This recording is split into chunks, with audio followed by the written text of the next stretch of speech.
Good morning, everybody, and welcome back. We are honoring our veterans and service members this morning, and we are live on the U.S. Coast Guard cutter Midget, which is here at Coast Guard Base Seattle. You're looking at the bridge of this ship, which is where all the action happens, where they navigate this ship. Some 15 to 20 people will be in there navigating this vessel on any given mission. But we are glad you're with us this morning. It is a busy day on King 5 Mornings. It certainly is, and we are so thrilled to have with us Admiral David Throop. He is commander of the 13th District. We're talking Washington, Idaho, Oregon, and Montana. This is the top guy right here. What a pleasure to have you here. Pleasure to meet you. Well, it's an honor to be here. And welcome to the Northwest. Well, thank you very much. Let's talk about the Coast Guard and how critical it is. When people think of the Coast Guard, they think of search and rescue, but they don't also maybe know that you support NATO, you support the Navy, you do all kinds of things that we may not be aware of. How critical is the Coast Guard? So the Coast Guard has men and women literally deployed on every continent.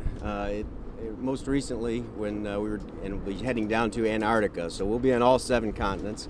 We have Coast Guard men and women with each of the combatant commanders, in addition to doing the many things we do around our nation, protecting here. From safeguarding our commerce to search and rescue, to law enforcement and protecting our borders. Our Coast Guard men and women are just fantastic people.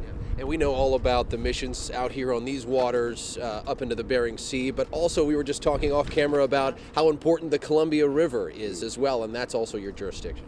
It is. So the Columbia River has over $24 billion worth of commerce. It's the #1 wheat export in the United States. 40% of the grain in the U.S. comes down the Columbia River on its way as we export it. So think how important that is to our farmers in the Midwest in getting their goods to market. Got to protect it. You're a pilot, search and rescue for years. You are also the father of 4.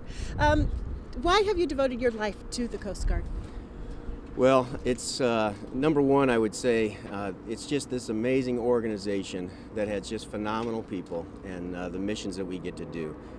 Not just from a law enforcement perspective, but also from the search and rescue. And when you have a chance to save someone's life, that is really impactful on you. For me, it's meant a lot because my father, uncles, cousins have all been in the military. I was the first one to join the Coast Guard.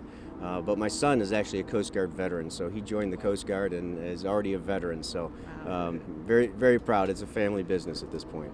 We're proud to be here with you this morning. Yeah, thanks for letting us on board. Yeah, thank you for your service. Well, thank you, and I just want to say thanks to all of the veterans and their families, because the families really are the rock on which we all stand on. They are the ones who have the service and sacrifice. They don't raise their right hand and take the oath, but they're just that's what makes us all come to work every day. Couldn't agree with you more than that. Admiral, my pleasure, sir. Thank you so much. An honor. Appreciate An honor. All right, thank you. Thanks for your time this morning.